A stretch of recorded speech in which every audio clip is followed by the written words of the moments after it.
Hello everyone. Thank you for joining me here. Thank you for attending my talk on metaverses, the future of metaverses, and of course the accessibility and democratization of metaverses. So, firstly, of course, I like to thank you for giving me this opportunity. It's such a pleasure being here among you guys and getting a chance to express my viewpoints on metaverse and share my knowledge through the past couple of years I've been involved in metaverses.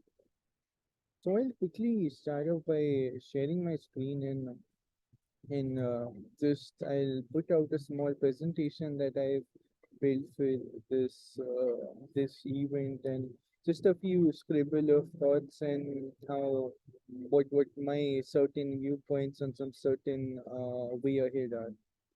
So, just to start a quick introduction about myself, I'm Varun Sharma, and I'm one of the co-founders at Metaphy Labs, which is a metaverse as service-based company, and where we have a premium service offerings. We're building premium metaverses, and apart from that, we are also working towards building our own metaverse as service-based product to further further our cause of democratizing the metaverse. We were also recently acquired by Jet Synthesis, which is one of the biggest gaming firms in India, and through this synergy, it gives us an even stronger hand to make our vision into reality. Apart from that, I'm also a serial entrepreneur, and I part own a couple of other companies. And on a personal side, I am a firm supporter and I am very deep into philanthropy and humanitarian efforts. I am also a humanitarian humanitarian awardee, a humanitarian awards awardee with GMHE and United Nations. And yeah, let's start ahead with the agenda for today, which is sorry, which is metaverse and the democratization of deep tech. So before we actually start, I just want to share a couple of thoughts in the current versions of metaverses and how this democratization, although it's a word and metaverse as a word is being passed around, but in realer terms, this is something which is right now a luxury to the top brands itself. It's something which is seen as a luxury because it's not something which is accessible to every user who wants to be a part of the metaverse. Although even from there are a lot of hiccups from the end user as well as the brand from the brand perspective as well. Right now, metaverse, the current state of metaverse resides in these big brands having their big pockets, and of course they are being able to afford the resources. They are being able to afford a campaign which is totally driven towards the passing around the hype term and kind of building their metaverses for a certain, it could either be a shoot, it could either be a product launch or something like that. It's more of a very campaign based system which these big players have the affordability and the accessibility to. Now, uh, quickly moving on this. Uh, so, what is Metaphy? So, as I previously mentioned, Metaverse is a luxury which is not accessible to everyone. But we are building a Metaverse as service, which would be essentially a unified platform for infrastructure, for APIs, for low-code tools, for creating and essentially deploying branded metaverses through a couple of clicks and just an end-to-end system of metaverses which you can just customize, you can deploy, and you can scale according to your own need all throughout all of the product tools which we are building up. So, in simpler terms, as we can say, we might say we position ourselves as the Shopify for metaverses, for games and Web3 applications, where our core ideologies are based around the experience, the value, and 100% the engagement. Wherein the experience part, the experience of gamification, the experience of immersion, the experience of simulated reality, of course, the value being the digital identity and that state of digital persona, or that personalization, or that personal emotional connect which somebody has within the metaverse. The possibility of enabling commerce through through an enhanced experience, the interoperability with these web 3.0, these NFTs, and all of these crypto tokens as well, as and when needed for us. And lastly, the engagement, where the ability to hyper personalize according to your brand values, the ability to have that sense of social connect, where the people are social. Let's just say, in some example, are able to social shop, and if there is a social or a community factor which is linked to it. And lastly, of course, the ability to have an omni-channel view, where we are not directly trying to sway away the good factors of Web 2.0 which are there, which includes, the heavy inclusion of multiple channels and how smoothly these channels are built together, but rather we want to build something which has the best of both worlds. The experience of metaverses along with the accessibility of Web 2.0, or the current form of internet which is there. Now, quickly moving on, let's just spend a couple of minutes on the timeline of internet and how it has grown, and where is actually the need for this next revolution of internet and this internet 2.0, as we may say. So, although internet started essentially around 1969, but as we might all agree on, and maybe a lot of us might have also experienced it, the mainstream adoption of internet came somewhere around the late 90s or early 2000s, wherein as per the data points and as per the quantitative data which is available, there's somewhere around 300 million people who were officially a part of the internet in 2000s.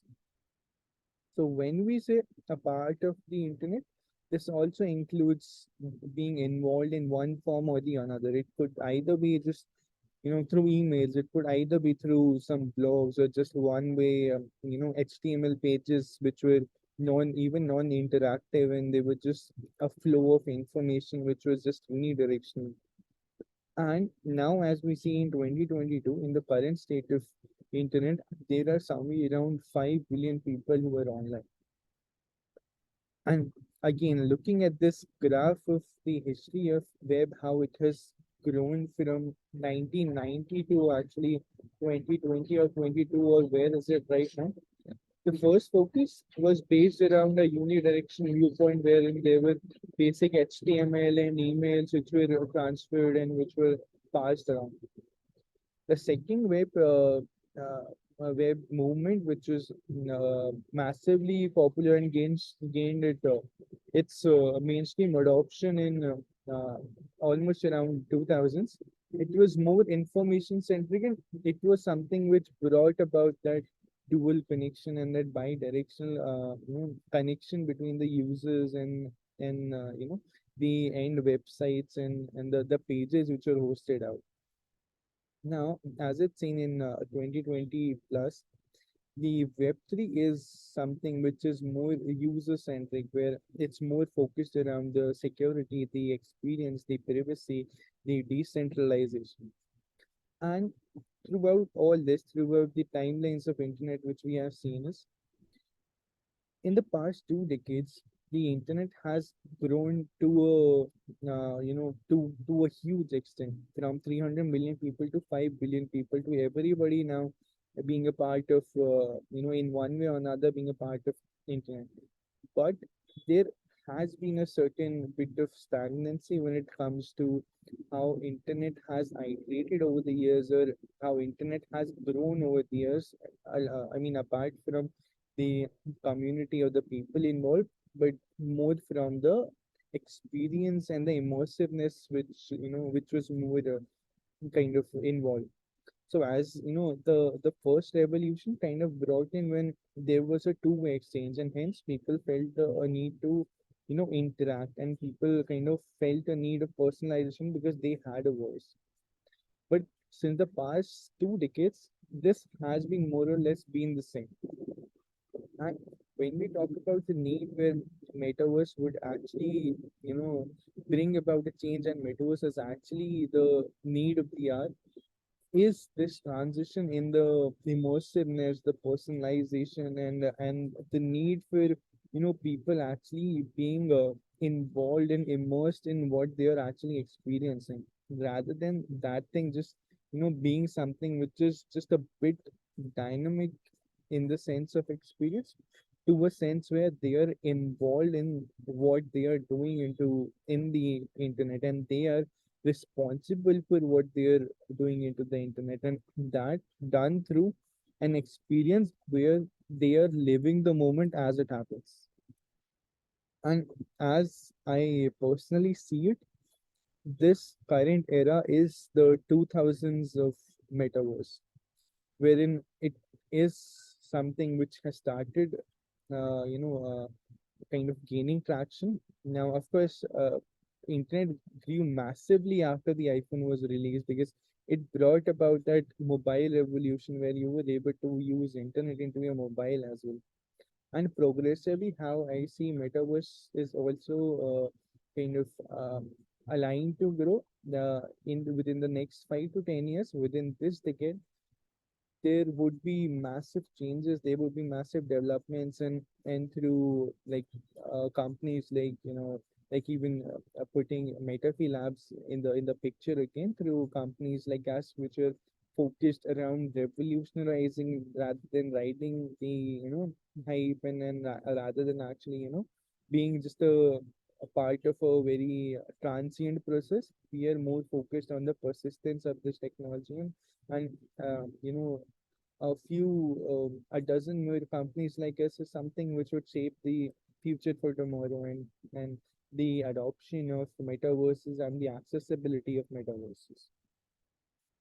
Now moving on, what is actually the problem when we talk about the metaverse solution right now? What is the problem that is being faced right now?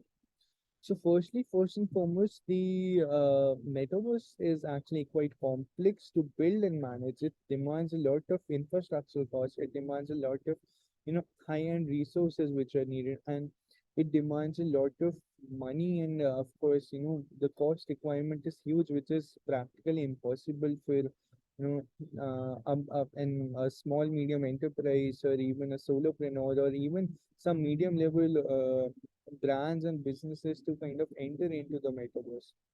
And it is equally complex to scale these metaverses, because as this is something which needs a lot of computation requirements, the scaling actually uh, kind of the scaling is massively cost dependent, and the scaling actually it kind of affects your cost in a major manner, and grows exponentially.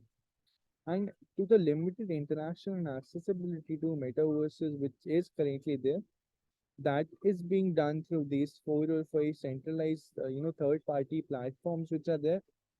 But then again, for them, there is no proper business preposition which is there. It's more of a campaign based thing and a transient thing which is there, where even the this interaction is intermediated by these third parties.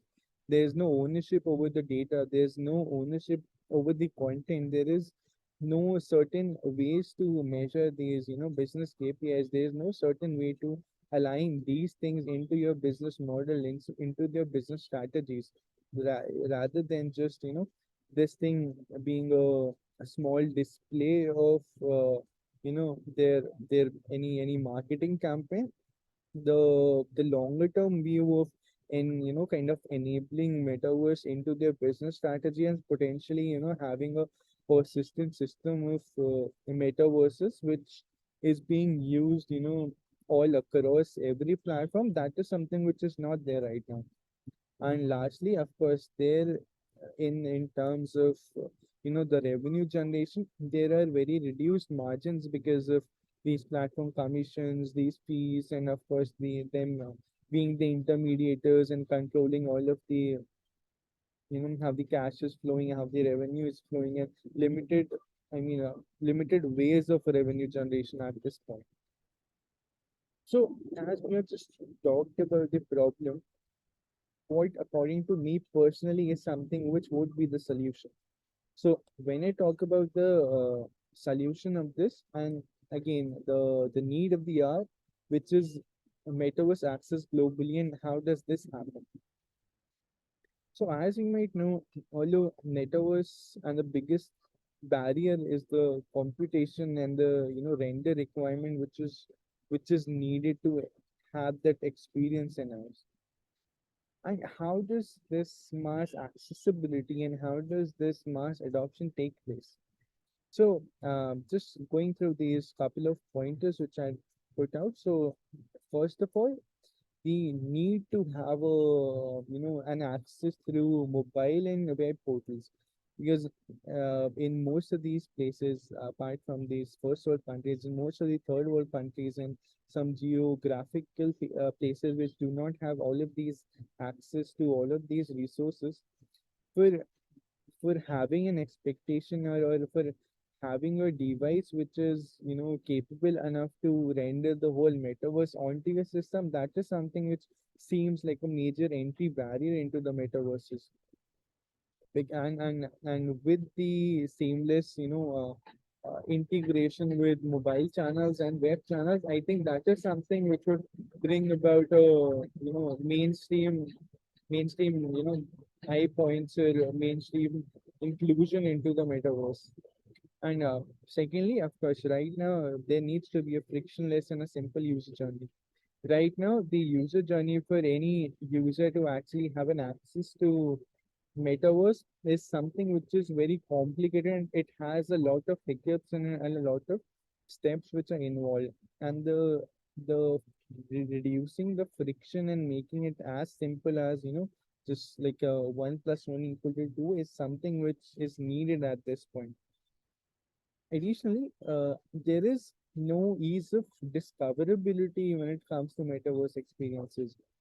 The reason why these social platforms and people are so hooked to Instagram and all of these platforms is the easiness of discoverability.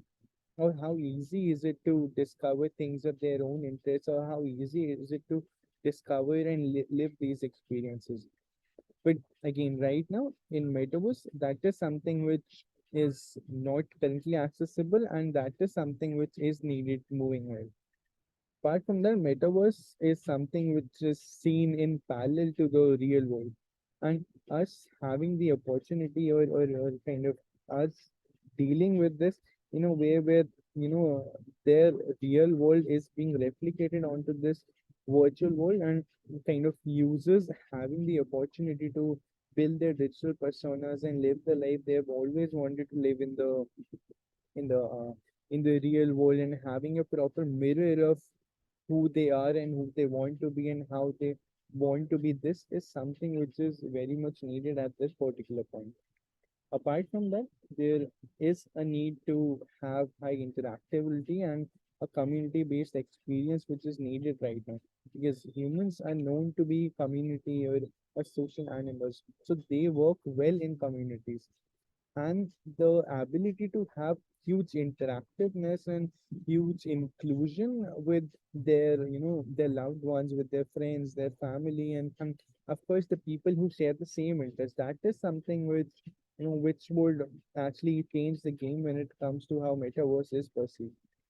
Apart from that, adding more on the geographical and the resource kind of limitation which third world countries are, the internet is a is something which is not accessible to every user in the third world countries. Even right now, the high speed internet and high bandwidth is something apart from just a highly developed nation. It's not something which is there in most of the other countries. And if we are thinking about a standard where metaverse is globally accessible and metaverse is globally available to every user at every part of the of the world of the globe itself, it needs to be tailored in a such a way that it's able to support low bandwidth, and it's able to kind of render in 4G if needed, because right now half of the globe is working on